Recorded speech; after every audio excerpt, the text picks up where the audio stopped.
Здравствуйте! Сегодняшний выпуск будет посвящен краудроку, одной из групп этого направления. Это немецкая группа с очень интересным названием. Название они взяли в виде китайской фразы, что я думаю даже, что это, наверное, единственная немецкая группа, которая называется китайскими словами, имеет название китайскими словами. Это группа Kin Ping Me, что в переводе означает оттенок сливового цвета в золотой вазе. Это название, эта фраза взята из китайской новеллы XVI века. Группу организовали два музыканта еще в 1969 году. Это был Йохим Шефер и Вернер Стефан. Группа просуществовала где-то примерно около 7 лет. Они выпустили свой дебютный альбом в 1972 году. Последний альбом выпустили в 1977. И из 6 альбомов, выпущенных за этот период их существования, в моей коллекции есть 5 альбомов. Это 4 студийных альбомов и 1 альбом концертный. Также был еще выпущен один альбом, сборный моим любимым лейблом немецким Second Battle. Альбом этот выходил в 1991 году, уже после того, как группа распалась. Я этот альбом не успел купить. Если бы я знал о его выходе и имел возможность его купить, я бы купил. Но Second Battle не выпускал альбомы в больших количествах. Этот альбом, естественно, был продан. Ну и в принципе я не думаю, что он так уж важен для того, чтобы проследить хронологию работы этой группы. Мы рассмотрим сегодня все 6 альбомов, которые группа выпустила, и особенно те, которые есть в моей коллекции. Я люблю крауд-рок, тем более здесь мы имеем дело с прог-рок группой. Группа, на мой взгляд, весьма интересная, и о ней не следует забывать. Я думаю, что их творчество будет интересно сегодняшним любителям рока не менее, чем когда они этот рок исполняли во время своей работы на сцене и записывания альбомов. Группа Kin Ping Me была основана в городе Мангейме, Германия, в 1969 году двумя музыкантами – Йохимом Шефером и Вернером Стефаном. Первоначально группа создавалась как школьная группа Thunderbirds. Свое название Kin Ping Me группа получила из немецкого перевода Франца Куна китайской новеллы Цзинь Пинг Мэй. Вместе с музыкантами-любителями Вернером Штефаном, он был на вокале, и Йохимом Шафером, это гитара, фортепиано, в новоиспеченную группу вошли Фриц Шмидт, иногда его имя пишется Фридер Шмидт, он играл на органе, фортепиано, Торстен Херцог, бас, Кали Вебер, барабаны. 15 сентября 1970 года группа дала свой первый концерт. В начале своей карьеры Kin Ping Me исполняли каверы на песни таких групп, как Blood, Sweat and Tears, Deep Purple, The Stevie Winwood Group и многих других. Как вы знаете, исполнение каверов в начале карьеры – это частая практика среди рок-групп. Так поступали очень многие группы, которые впоследствии получили мировое признание. В течение следующих месяцев они приняли участие в 7 важных конкурсах талантов, в том числе в музыкальном конкурсе на Репербане в Гамбурге, где на группу обратили внимание менеджеры звукозаписывающей компании Polydor. Популярная воскресная газета Bild am Sonntag в январе 70-го года публиковала двухстраничный репортаж о группе, после чего в том же 70-м году компания Polydor записала и выпустила первый сингл группы. В него вошли 2 песни Everything's My Way и Woman. Сингл Everything's My Way вошел в 5 лучших в плейлисте на радиостанциях, а в марте группа уже отправилась в тур с группой The Hollies. В мае 1971 года группа вернулась в студию, где записала свой второй сингл с песнями Александра и Everyday. Йохим Шафер покинул группу незадолго до записи их первого альбома. Его тут же заменил Вилли Вагнер. Он играл на гитаре, губной гармошке и исполнял вокал. Он присоединился к группе в студии Wind Rose. Свой дебютный студийный альбом группа King Pygmy выпустила в 1972 году. Кое-кто утверждает, что альбом выходил все-таки в декабре 1971 года. Я этого точно не знаю. На матрице этого дебютного альбома есть надпись, что это 1972. То есть 1972 официально считается, что это год выпуска их дебютного альбома. Это одноименный студийный альбом. Он имел название так же, как и называлась группа King Pygmy. Альбом в оригинале на сегодняшний день стоит на дискоксе примерно от 450 евро до 900 евро, что, безусловно, довольно-таки дорого. Поэтому покупка переиздания вполне оправдана. Сегодня вот такое переиздание, так же как у меня, можно спокойно купить на дискоксе по цене от 50 евро. Я купил это переиздание, этот выпуск в том же самом 2010 году. Повторю, это официальное переиздание, выпущенное на лейбле Polydor. У меня на полке простоял этот альбом в запечатанном виде, как вы видите, вот уже 13 лет. И я думаю, что сегодняшний видеовыпуск – хорошая причина для того, чтобы открыть и наконец-то послушать этот альбом не через компьютер, как я это делал ранее, а напрямую с проигрывателя и посмотреть, во-первых, как записан этот альбом, как он звучит. Ну, я думаю, так как это официальное издание на таком старом знаменитом лейбле, как Polydor, я уверен, что звучание будет совершенно нормальное. По крайней мере, у меня нет хай-энд аппаратуры для того, чтобы разбираться в каких-то тонкостях, которые эта аппаратура ламповая там особая может давать. На моей простой хай-фай аппаратуре, я думаю, этот альбом будет звучать вполне хорошо. Сейчас оригинал этого альбома на виниле довольно редкий, поскольку первое издание было выпущено тиражом всего около 5000 копий. Продюсером альбома выступила немецкая компания Gorilla Music, принадлежавшая опытным продюсерам Ахиму Райхелю и Фрэнку Досталу. В роли звукоинженера был хорошо известный немецкий продюсер и звукорежиссер Конрад Планк. Запись альбома проходила в гамбургской студии Wind Rose Dumont Time, а сведение в Star Studio. Новый член группы Вилли Вагнер написал выдающийся трек для дебютного альбома, вступительную, почти 11-минутную песню Fairy Tales. Захватывающую тяжелую рок-песню с длинными прогрессивными гитарными и органными сольными партиями. Хороший трек для открытия альбома, ведь сразу демонстрирует творческий и исполнительный потенциал группы. Песня Sometime – это отличный минорный блюзовый трек. Песня Too Many People – приятный блюзовый соул-трек, записанный вживую. Трек Everything – это новая версия первого сингла, который выпускала группа. Это песня Everything's My Way, но уже с другим текстом. Трек Dark Sons Trip – это настоящий хард-рок, несколько психоделический и один из лучших треков на альбоме. My Dove – это приятный мелодичный симфонический трек с использованием мелатрона в исполнении Фрица Шмидта. Завершающая песня My Future – блестящий акустический соул-трек с идеальной хиппи-атмосферой. В начале 70-х такие мотивы были многочисленны и популярны. Музыкальный журнал Sounds в своем обзоре дебютного альбома группы признал, что музыкальные таланты группы и ощутимый энтузиазм на самом деле являются хорошей основой для солидного и запоминающегося альбома. Журнал Pop написал, что все треки альбома мелодичны, запоминающиеся, что группа играет вместе отлично.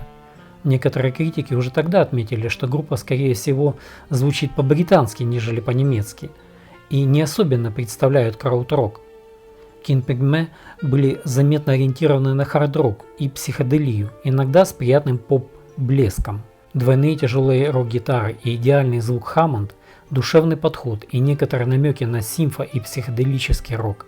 В общем, на своем дебютном альбоме King Pygmy играют смесь из разных стилей, что делает его интересным для прослушивания поклонниками рока и психоделии 70-х. Дебют King Pygmy сегодня – это уже классика. В В те годы группа King Pygmy регулярно гастролировала и работала на разогреве известных групп, к примеру, у Юрахип. 1972 год был очень хорошим годом для группы King Pygmy. Они записали музыку к мюзиклу «Рауш», сочинили саундтрек к сериалу CDF «Sechs unter Millionen».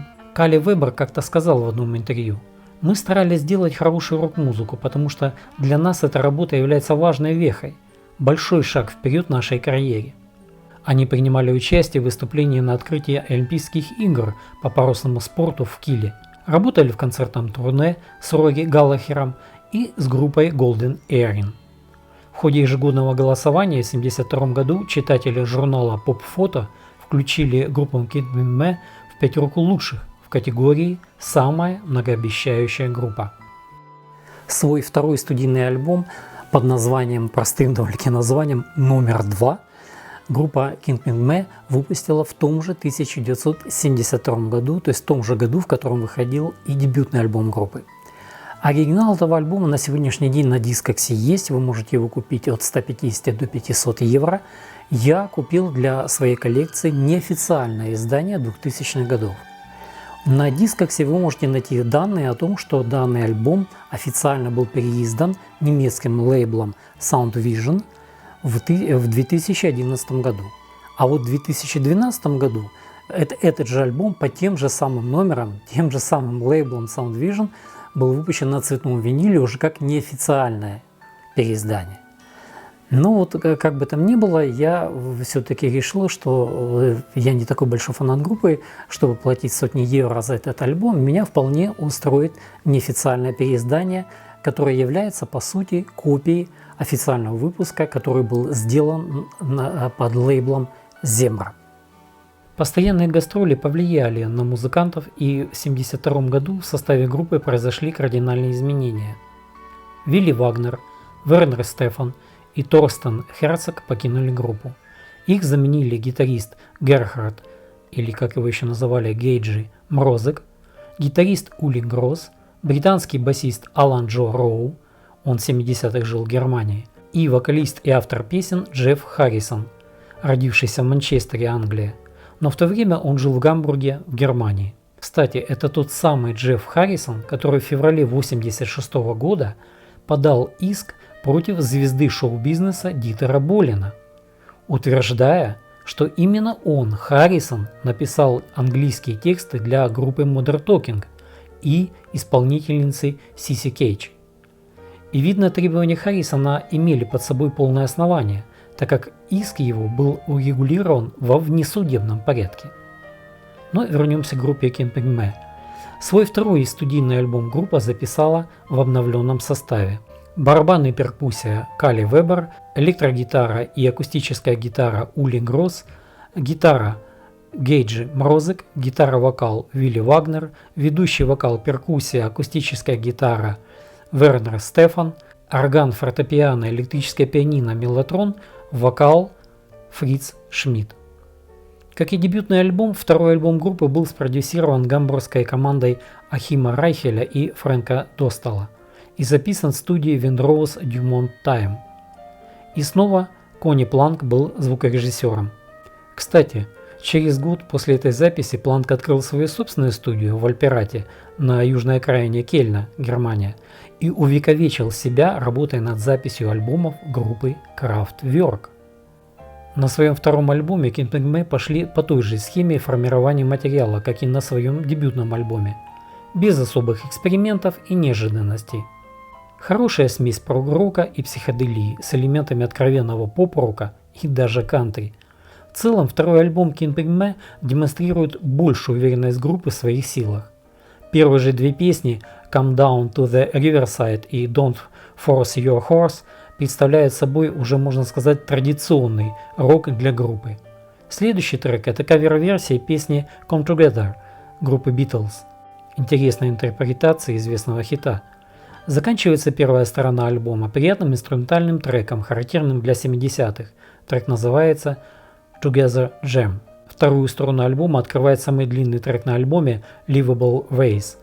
Явная демонстрация группы своих возможностей в прог-роке. Рокер с возрастающей интенсивностью, в котором есть несколько приятных меллотронных пассажей. Следующий трек Daydreams с необычным звучанием вступления и далее в размеренном медленном темпе с приятным мягким окончанием. Трек показывает, что поп-рок у этой группы не так уж далеко от прог-рокового звучания. Продолжает альбом песня Very Long Ago с откровенным звучанием кантри. Слушая эту песню, сразу представляешь себе бар с ковбоями где-нибудь в Техасе. Заканчивает альбом трек I Wanna Be Lazy, песня, написанная Райхелем и Досталем. Это приятный поп или буги-рок. Да, этот альбом уже звучит более по-американски, и сложно поверить, что это играет немецкая группа. Третий студийный свой альбом группа King Pygmy выпустила в 1973 году. Они недолго думали над названием альбома, и, как вы видите, альбом называется довольно-таки просто. Третий альбом 3. King Pygmy 3. В оригинале этот альбом выходил на лейбле Zebra. Я купил переиздание 2011 года, выпущенное лейблом Connected Records в США. Это переиздание на сегодняшний день является единственным переизданием данного альбома на виниле. Переиздание было сделано на цветном виниле, не в одном цвете, а там 2 или 3 цвета, по-моему. Ну вот у меня такой разноцветный, скажем так, получился винил. Я думаю, что оригинал, если стоит на дисках сегодня от 100 до 300 евро, и вы не являетесь фанатом группы King Pygmy, то вполне можно купить и переиздание этого альбома. Перевыпуск альбома, представителем которого является мною купленный экземпляр, был выпущен в довольно малом количестве, всего 1000 штук. В альбоме всего 6 треков. 4 трека на первой стороне и 2 продолжительных трека на второй. На записях мы слышим как мужской, так и женский бэк-вокал. Здесь хорошо отработала и духовая секция. Гейдж Мрозек рекомендовал Джеффа Харрисона, своего старого друга, в качестве замены ушедшему из группы Вернеру Стефану. Его красивый вокал украсил звучание группы. На этом альбоме уже меньше стилевого разнообразия. Приятная мелодичность начинается уже с первой песни альбома Come On In, Заходи, и пронизывает последующие треки до самого конца альбома. Мягкие гитарные соло, хорошие подпевки бэк-вокала и отличная инструментальная часть. Как говорила группа в интервью Music Express в 1973 году, люди в основном хотят по-настоящему зажигать, быть счастливыми и что-то увидеть. И все это верно в нашем случае. И надо отметить, что группа King Pygmy в то время уже играла на концертах с суперзвездами хард-рока, к примеру, такими как Deep Purple или группа Slade, а также они снимались в нескольких телевизионных шоу. Мне лично на этом альбоме больше всего понравилась песня с названием «Цирк», которая открывает вторую струну альбома и является самым длинным треком, длиной 14 минут. Это интересная и разноплановая работа. Смена звучания группы в сторону еще большей американизации, легкости звучания не понравилась многим поклонникам группы. Третий альбом красивый, но стиль звучания совсем другой, чем ожидали фанаты группы. Но я бы не стал называть его плохим. Да, заметен курс на коммерциализацию, но сыграно профессионально. В общем, приятный альбом. Свой 4-й студийный альбом группа King Pygmy выпустила в 1974 году. Альбом выходил на лейбле Nova в Германии. Вот оригинал этого альбома, выпущенный на лейбле Nova в 1974 году, я и купил для своей коллекции. Как вы видите, довольно-таки оригинальное оформление обложки альбома. Внутри альбома вставка с текстами песен и фотографией группы.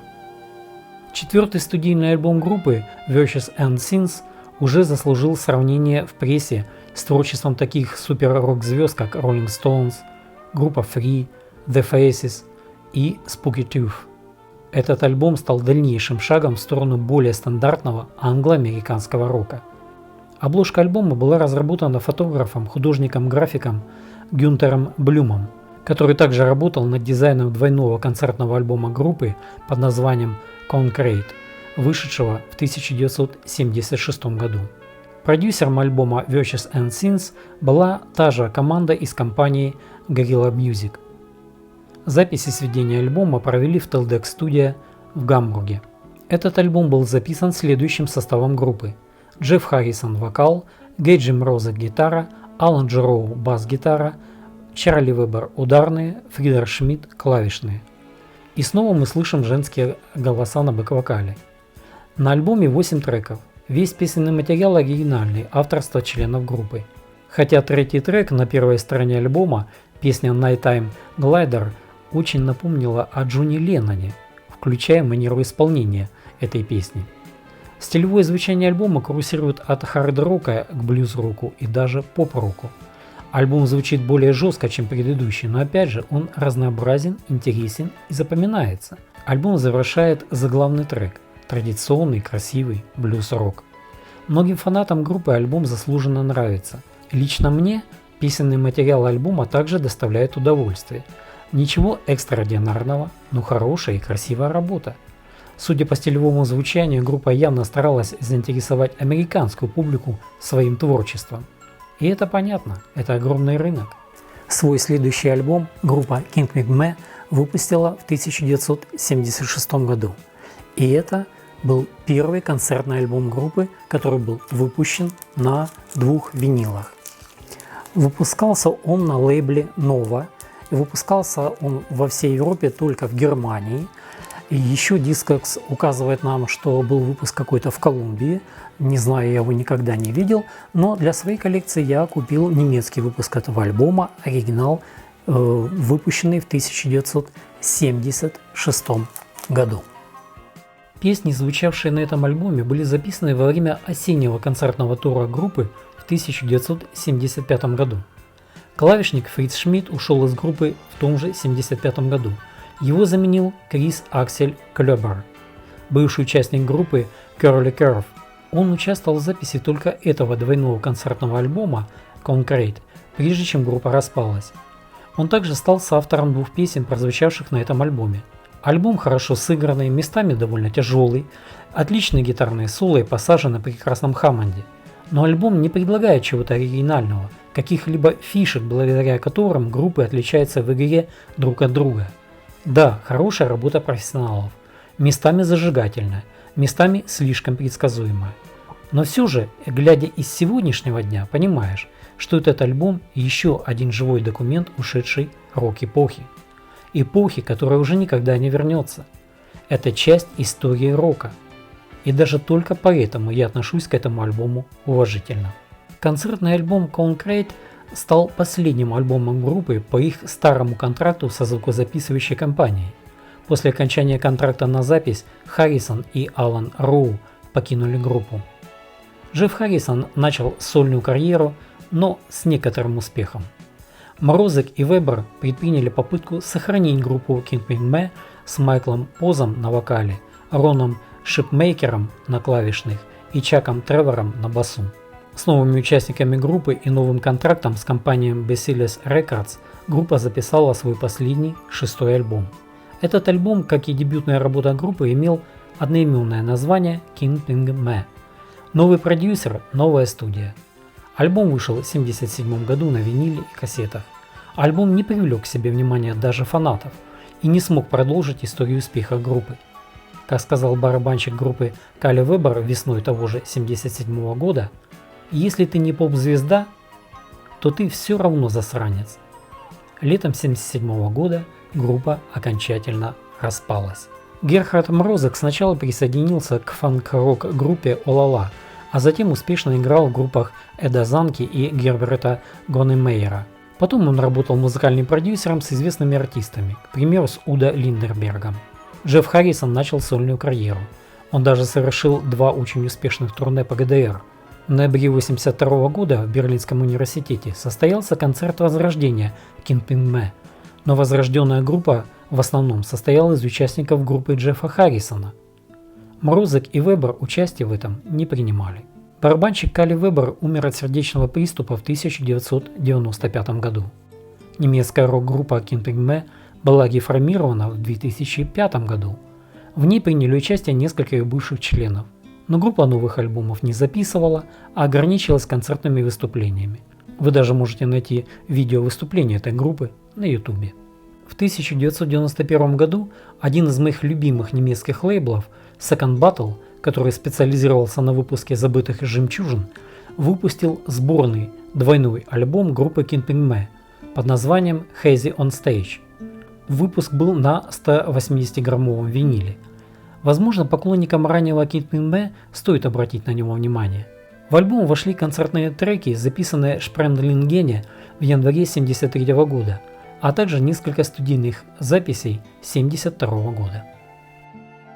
Ну а на этом на сегодня все. Я вам рассказал о творчестве немецкой группы Kingpin B. Группа просуществовала около 7 лет в начале 70-х, в первой половине 70-х годов. Группа оставила после себя наследие в виде 6 альбомов, 5 из которых я вам показал есть в моей коллекции. Замечательная группа. Я думаю, что эта группа будет интересна и молодому поколению любителей рока. Мне остается пожелать вам мирного неба над головой и всего самого наилучшего. Особенно я желаю мира своей стране, гражданином которой я являюсь, Украине. Потому что у нас идет война, которую нам в дом принесла Российская Федерация. Я хочу пожелать российским гражданам как можно быстрейшего протрезвления от кремлевской пропаганды. Тех фашистов, которые бегают тут, ищут русские военные, в Украине нет. Все фашисты находятся в всем известном месте, в Кремле. Там вся их верхушка, вся их команда со своим фюрером Путиным. Вот там все фашисты. Все остальное – это пропаганда. Я специально веду свои выпуски на русском языке, чтобы и русские граждане видели, что в Украине, что раньше были нормальные люди, и сейчас они здесь живут. Никаких фашистов здесь не образовалось, ниоткуда они в Украину не приехали. Все фашисты к нам пришли в прошлом году вместе с массированным вторжением российских войск. Потому что российские войска ведут себя так, как вели себя фашисты когда-то во Вторую мировую на территории нашей же Украины. Это очень печальная история, сотни тысяч погибших, причем с обеих сторон. И поэтому я желаю всем нам мира, мирного неба и приятного прослушивания музыки. Всего вам хорошего. До свидания.